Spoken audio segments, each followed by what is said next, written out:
আসসালামু আলাইকুম। Rsbanktech চ্যানেলের পক্ষ থেকে আপনাদের সবাইকে স্বাগতম।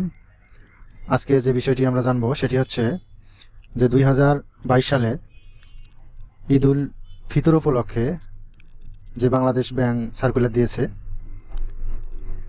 যে বেতন ভাতা প্রসঙ্গে, এবং এটি হচ্ছে সম্পূর্ণ গার্মেন্টসের শ্রমিক কর্মচারী কর্মকর্তাদের সম্পর্কে।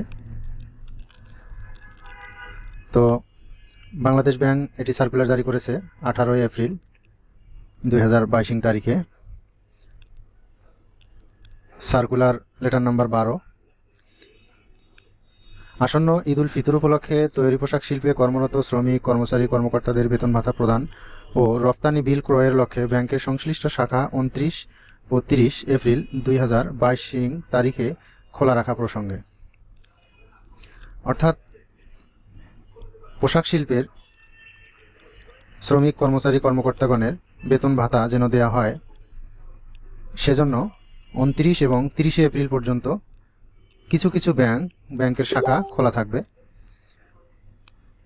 যা বাংলাদেশে কার্যরত সকল তফসিলিভুক্ত ব্যাংকের নির্দিষ্ট এরিয়া দেওয়া থাকবে। সেই এরিয়ার মধ্যে এই শাখাগুলি খোলা থাকবে।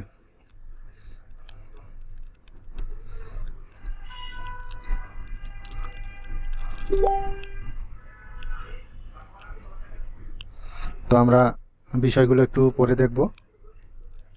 দেখেন,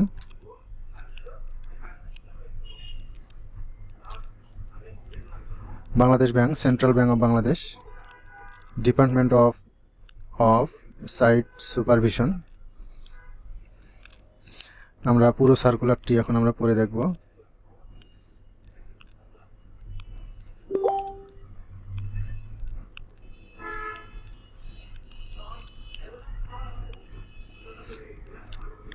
আমরা দেখতে পাচ্ছি যে প্রিয় মহোদয়, আসন্ন ঈদ উল ফিতরের পূর্বে তৈরি পোশাক শিল্প সংশ্লিষ্ট বিভিন্ন প্রতিষ্ঠান কর্তৃক রপ্তানি বিল বিক্রয়ের এবং উক্ত শিল্পে কর্মরত শ্রমিক কর্মচারী এবং কর্মকর্তাদের বেতন, বোনাস ও অন্যান্য ভাতাদি পরিশোধের সুবিধার্থে ঢাকা মহানগরী, আশুলিয়া, টঙ্গী, গাজীপুর, সাভার, ভালুকা, নারায়ণগঞ্জ ও চট্টগ্রামে অবস্থিত তফসিলিভুক্ত ব্যাংকের তৈরি পোশাক শিল্প সংশ্লিষ্ট শাখাসমূহ পর্যাপ্ত নিরাপত্তা নিশ্চিতকরণপূর্বক 30 মার্চ 2022 তারিখের ডিওএস সার্কুলার লেটার নাম্বার 10 এর বর্ণিত সময়সূচি অনুযায়ী 29 ও 30 এপ্রিল 2022 তারিখ খোলা রাখার বিষয়ে যথাযথ ব্যবস্থা গ্রহণের জন্য নির্দেশ প্রদান করা হলো।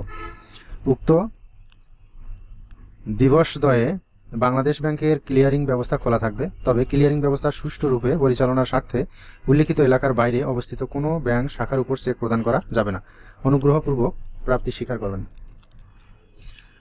তাহলে দেখেন, আমরা কোন কোন এলাকায় 29 এবং 30 তারিখে ব্যাংক খোলা থাকবে সেই বিষয়টি আমরা জানতে পারলাম। সেটি হচ্ছে ঢাকা মহানগরী, অর্থাৎ ঢাকা শহরের ভিতরে, তারপরে আশুলিয়া, টঙ্গী, গাজীপুর, সাভার, ভালুকা, নারায়ণগঞ্জ ও চট্টগ্রামের অবস্থিত যে তফসিলিভুক্ত ব্যাংক আছে যেগুলো তৈরি পোশাক শিল্পের সাথে সংশ্লিষ্ট, সেই শাখাগুলি খোলা থাকবে। ভিডিওটি দেখার জন্য আপনাদেরকে অনেক অনেক ধন্যবাদ। যদি ভালো লাগে অবশ্যই সাবস্ক্রাইব করবেন, লাইক করবেন, কমেন্ট করবেন এবং প্রশ্ন জিজ্ঞাসা থাকলে অবশ্যই জানাবেন, আমি উত্তর দিব। সবার সুস্বাস্থ্য কামনা করে শেষ করছি। আসসালামু আলাইকুম।